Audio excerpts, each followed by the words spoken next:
mga nasiraan ng spark plug, mga kadalasan na aberya, mga basic. So, nakapagtulak na rin ako ng motor sa akin nung una kong magmotor kasi di ko pa alam yung mga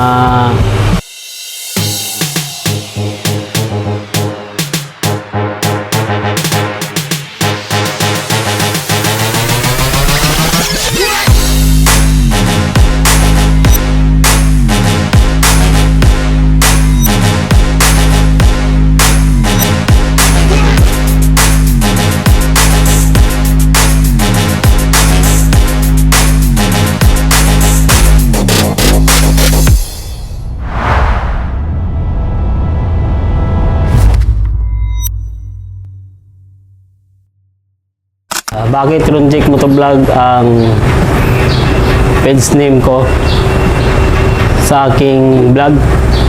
So naisipan ko lang Ronjik Motovlog dahil yung asawa ko po ay Ronalyn, so ang kanyang palayaw ay Rona. Then sa akin naman po ay Reggie, so palayaw ko po ay Jake. Kaya nung pinagsama ko po yung Ron tsaka Jake, Ronjik Motovlog po. So, since na motor naman ginagamit natin, naisipan ko na dugtungan ng motovlog kasi yun naman nakasanayan ng iba. Kaya so ginawa kong Ronjik Motovlog. Nagsimula po ako sa pagiging motovlog since pandemic. Doon po ako nagsimula mag vlog nung pandemic dahil nung nagde-deliver ako ng mga yung Lalamove, delivery rider. So ginawa ko po ang pagiging pagbablog. Pero hindi po talaga totally na binablog ko talaga siya. Yung sa akin lang yung parang pang protection lang po. So parang bago ko lang din na realize na magbablog. Para lang din sa yung parang na lang ko sa iba. Meron ka bang aberya sa kalsada nagpapatibay sa'yo? Sa akin meron naman, pero mga lang basic na aberya lang sa akin.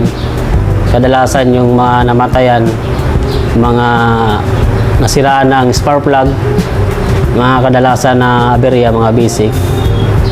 So nakapagtulak na rin ako ng motor sa akin nung una kong magmotor kasi di ko pa alam yung mga basic kung anong gagawin ko. Yun, naranasan ko magtulak. So wala rin nagano sa akin. Naghanap ako ng shop para maayos yung motor ko.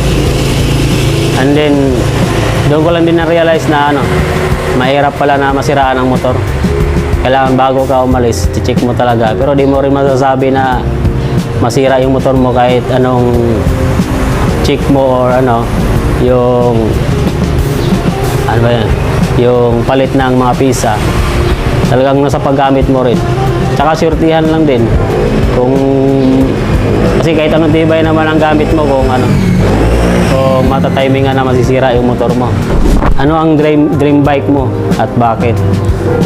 So sa akin, lahat naman tayo nangangarap ng dream bike. Pero sa akin naman mga lang, EDV para sa akin. Pang road trip at adventure, yun lang yung dream bike ko. Kasi di naman ako naghahangad ng mataas.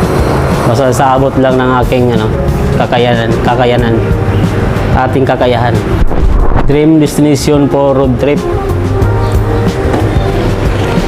Yung dream ko naman na destination, wala naman akong lugar na pinipili kasi sa akin lang yung makita ko lang yung mga makapunta lang ako sa isang lugar, parang happy na ako eh. So wala naman akong pinupunto na lugar na ganyan, Nueva Ecija gusto kong puntahan. Wala naman akong pero sa akin lang yung makagala-gala lang ako ng lugar kahit malapit o malayo, basta nakapag-road trip ako. Advice sa mga gustong tularan balang araw, lalo na sa mga riders.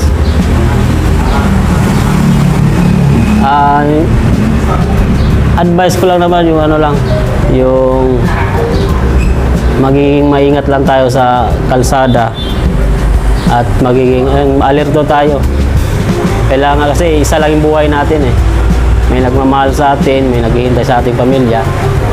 Kaya huwag tayong magkakasigurado na ano. Kailangan i-check din natin yung mga motor natin bago tayo umalis. No? Tsaka responsible driver. So sa aking mga followers dyan na sumusuporta, maraming salamat sa inyong suporta kay Ron Jake Motovlog, no? So at sa Behind Motorcycle, maraming salamat sa inyong sulit na suporta. So sana lahat tayo sama-sama hanggang sa pag-angat. Mula sa mababa hanggang sa pag-angat, mga idol. So yun lang mga idol, Ron Jake Motovlog. Peace out.